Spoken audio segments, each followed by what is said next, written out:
Ndị be anyị ụtụtụ ọma na ehihie ọma, mgbede ọma na aṅachi ọnwa,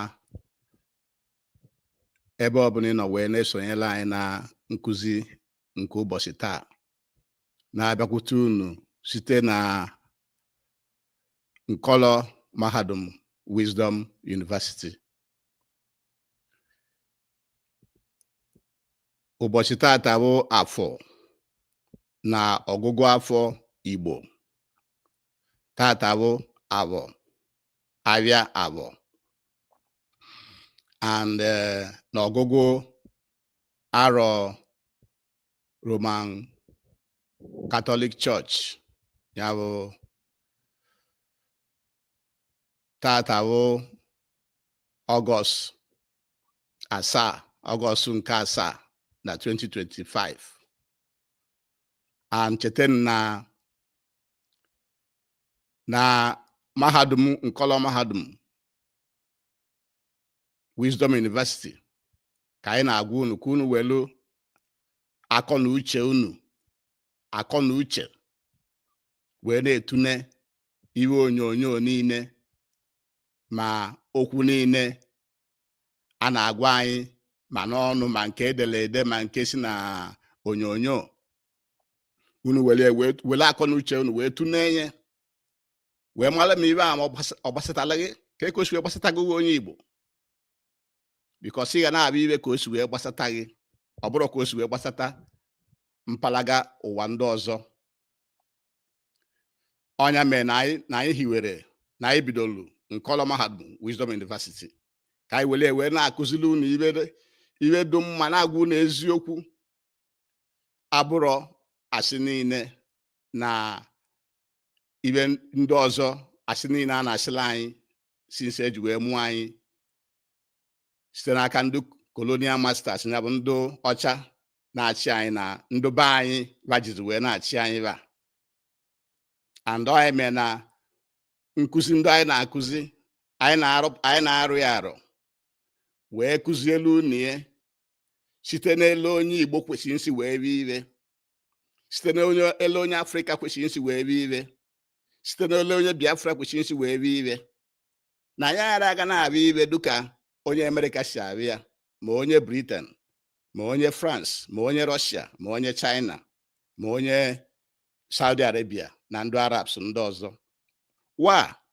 Anyị ga na-abịa ire dịka o si wee gbasata anyị bụ ndị Igbo, dịka o si wee gbasata anyị bụ ndị Biafra na anyị bụ ndị Afrịka.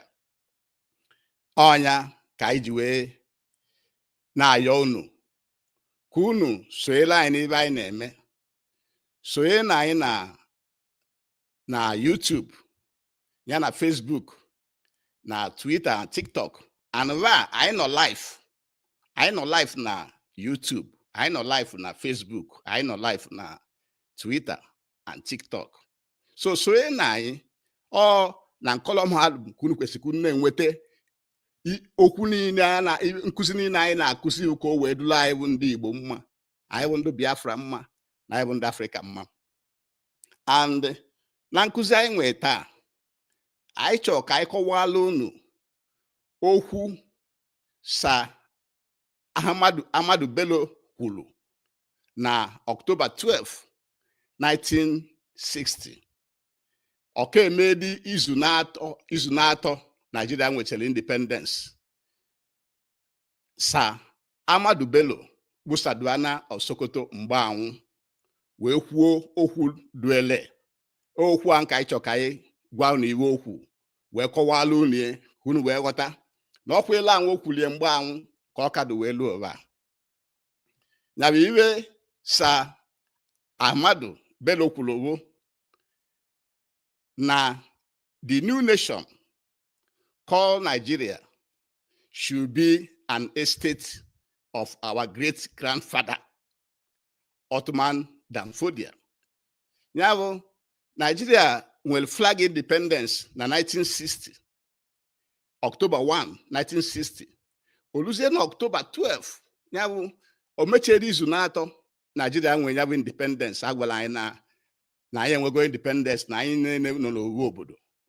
O wee kwuo na n'obodo onunwa anyị enyela anyị bụ Nigeria, who an estate, who obodo, who belong to their grandfather, their great grandfather bụ Uthman Dan Fodio.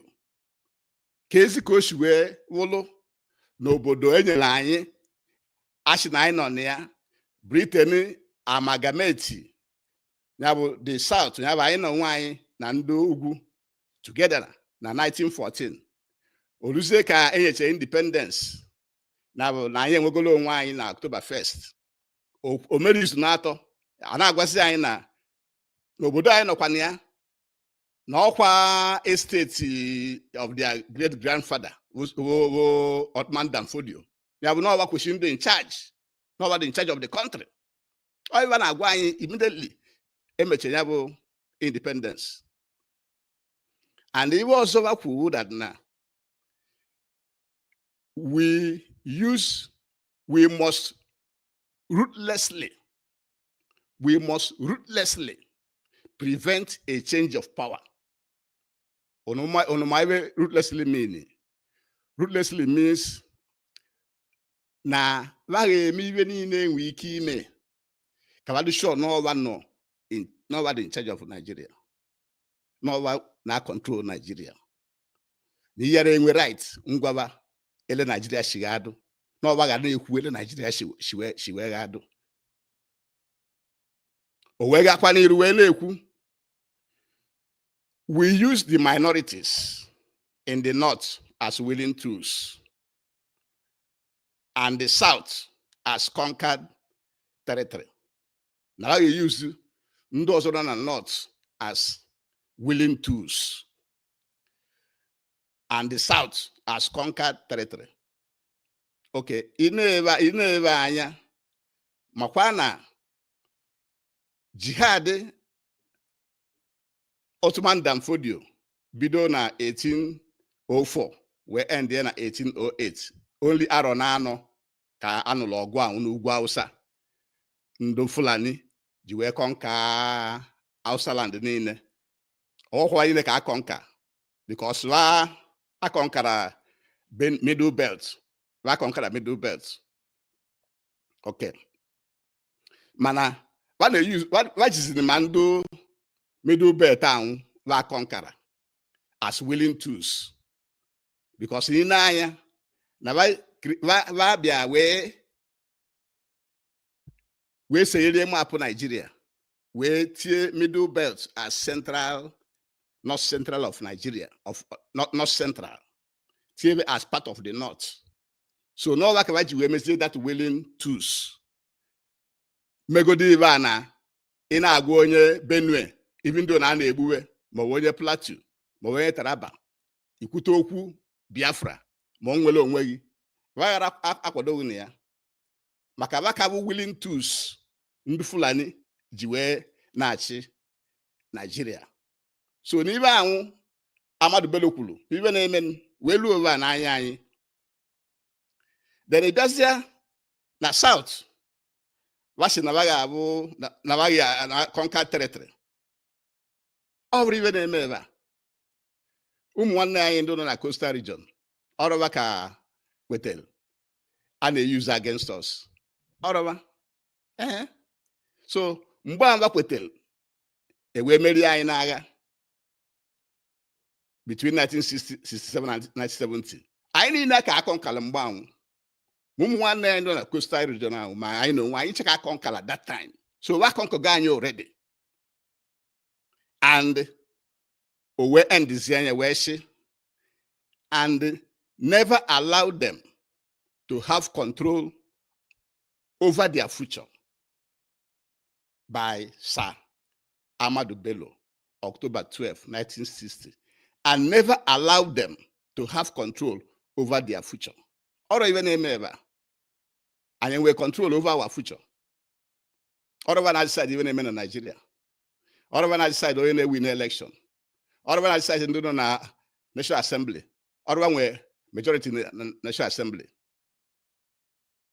Or when I ekwe yachi Nigeria. Or when ekunu. Okedi na eke. Or when eken. So na anyị nwere control over our future. Ọ ibe ndụ ka anyị si ka anyị kọwalụ unu mma ka anyị wee kọwachakwala unu ụmụ akpụ iwe dị na ya bụ statement. Mana mma agụda statement complete again that the new nation called Nigeria should be an estate of our great-grandfather, Uthman Dan Fodio. We must ruthlessly prevent a change of power. Na very quick change of power. No one in power all the time. All of us in power all the time. More one on a woo, more over one on a woo, all one equivalent. And now you use the minorities in the north as willing tools and the south as conquered territory. And they never allowed them to have control over their future. By Sir Ahmadu Bello, October 12, 1960. I wish ka chitewelu n'ọzọ na jihad Uthman Dan Fodio. O meliba wee melie Gobea. Obodo a na-eku Sokoto wa.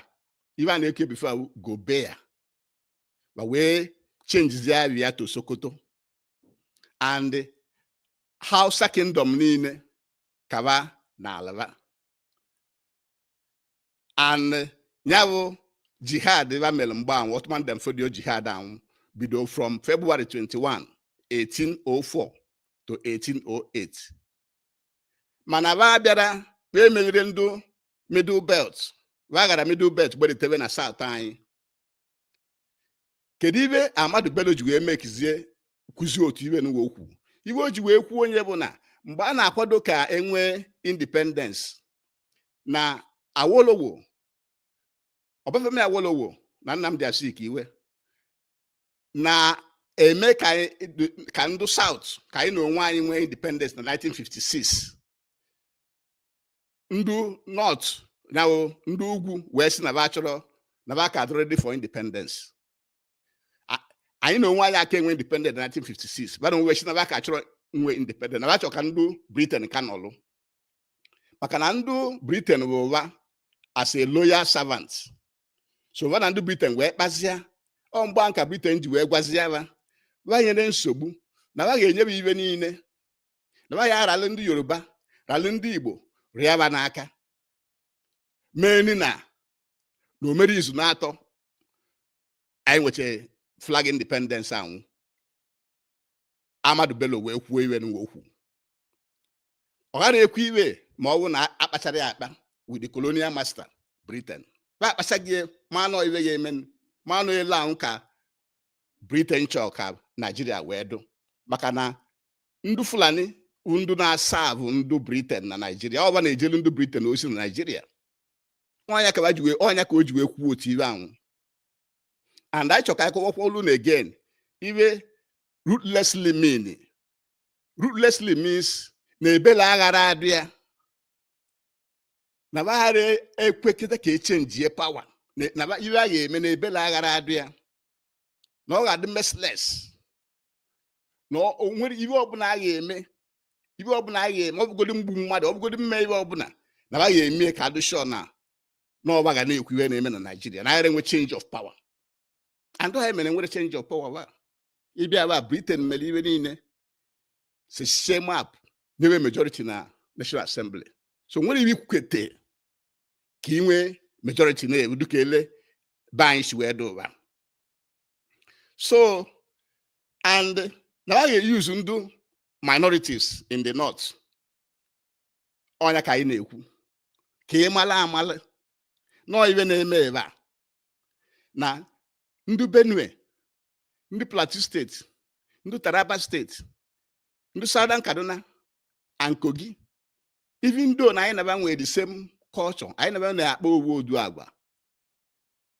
Mana ikwute okwu nwere onwe gị dịka anyị na-ekwu na Biafra. Baghara akwado bashika ma yakaba no kwa na Nigeria. Mgbe abade ekwu ka na Nigeria, it means under the control of the caliphate, under the control of Ahmadu Bello. All it will mean. So all you have that willing to say one ekwu iwe. duka Ahmadu Bello si wee kwue ọba willing to sound na north ị bịa na south anyị our coastal brothers a na-eku south mgbe ebe bịa wee sabotage ya the Biafran project the Biafran nation project wee melie anyị n'agha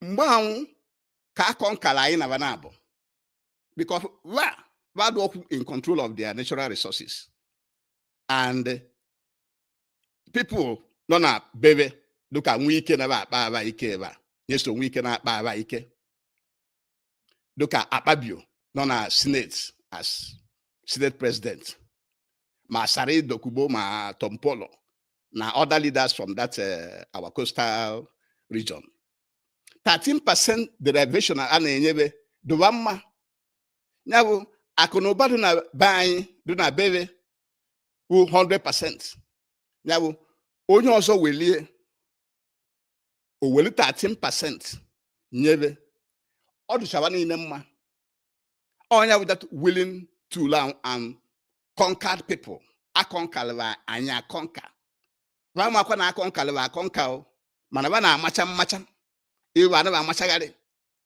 iwe asarị ọ na-aba iwe Akpabio ọ na-aba iwe nwe ike ọ na-aba mana ba amazịrị conquered people onye ka anyị wee ka anyị kọwachala unu mma ka o doo unu anya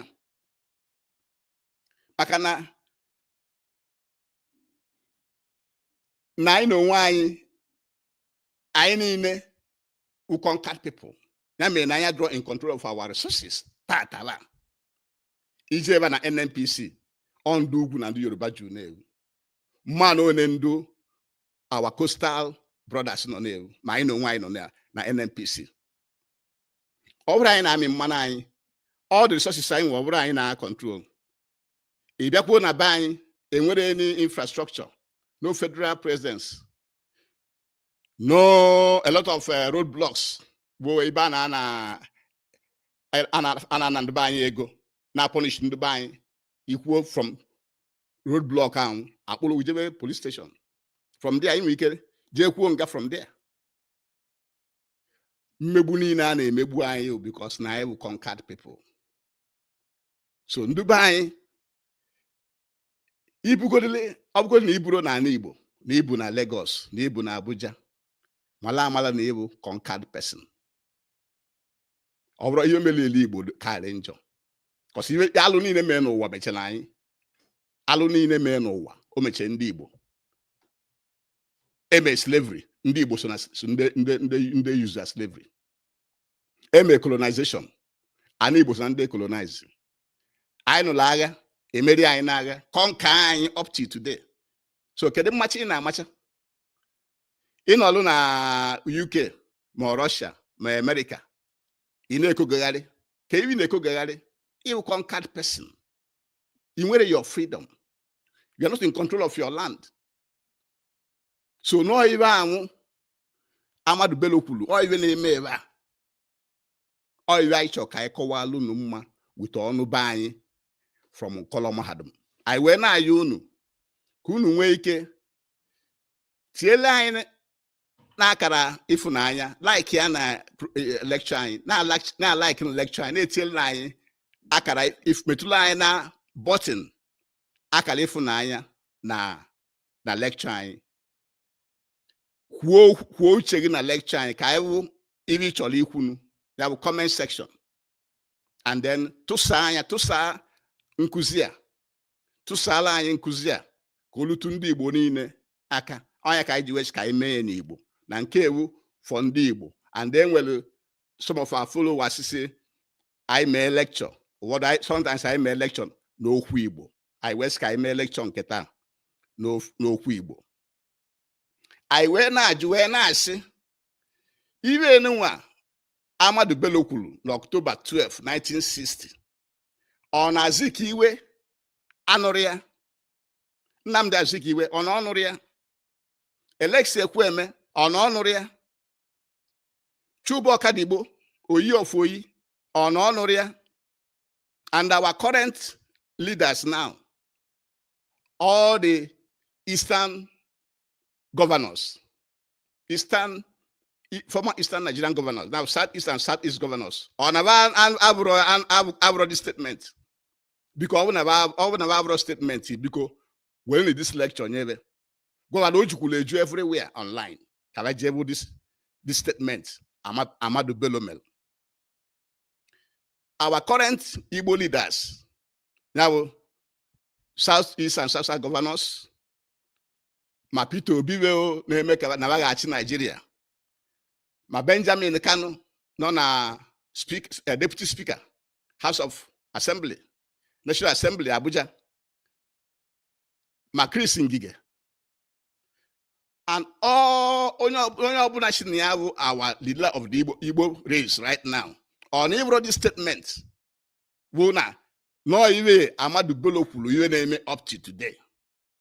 Ọ bụ na every ya onye ka ije this lecture. Tụsa na ya kalabia. Kalama na ndekwe ka ọdụ. No ele anwụ Ahmadu Bello shi wee kwue na October 12, 1960. Ka ọdụ mgbe anwụ wee luo ụwa na ọ ka enwere iwe change ini. Ọ ka enwere mgbanwe ọbụla n'ọnọdụ anyị bụ ndị Igbo na Nigeria. Ewela anwụ kwulie ka ọdụ. Therefore, I wee na-ekwu na ndị Igbo ekwesịrị ka anyị na-eme mpako. O kwesịrị ka anyị na-eme na anyị jebukwala nke bụ na o nwere ihe ọbụla anyị bụ. O nwere ihe ọbụla anyị bụ na be anyị. O nwere ihe ọbụla anyị bụ n'ụwa niile. Ọ iwe anyị ji wee ka anyị wee this lecture wee nkụzi tata wee gwakwa unu. Na ọkwa iwe enunwa Sir Ahmadu Bello kwuru na October 12, 1960 ka na-emekwa ebe a. I went na young biko. So na nkuzi anyị na Nkola Mahadum Wisdom University. Na Nkola Mahadum Wisdom University, all Mahadum ka ọwụ, all nnekwutu na akwụkwọ ka ọwụ. Ike anyị na select nkuzi subjects anyị na akuzi from ele onye Igbo, ele onye Biafra na ele onye Africa which nsi wee na-abịa ire.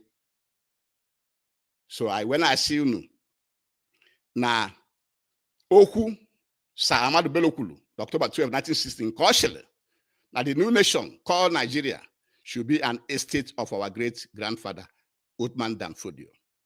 We must ruthlessly prevent a change of power. Change of power.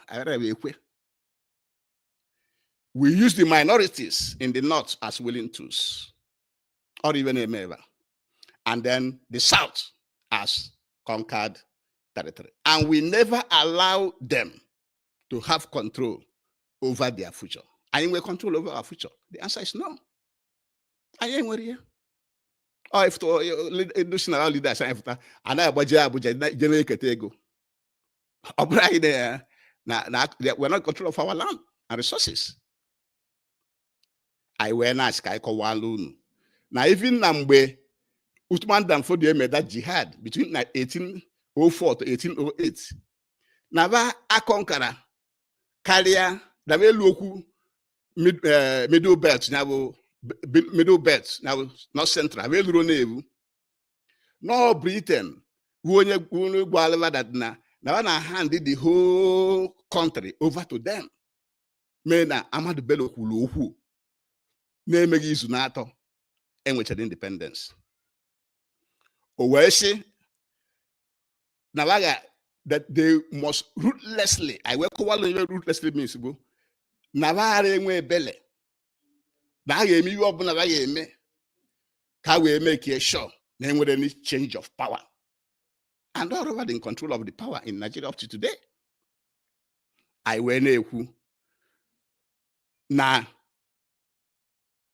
Duka Ahmadu Bello Shiweku, now I use minorities in the north.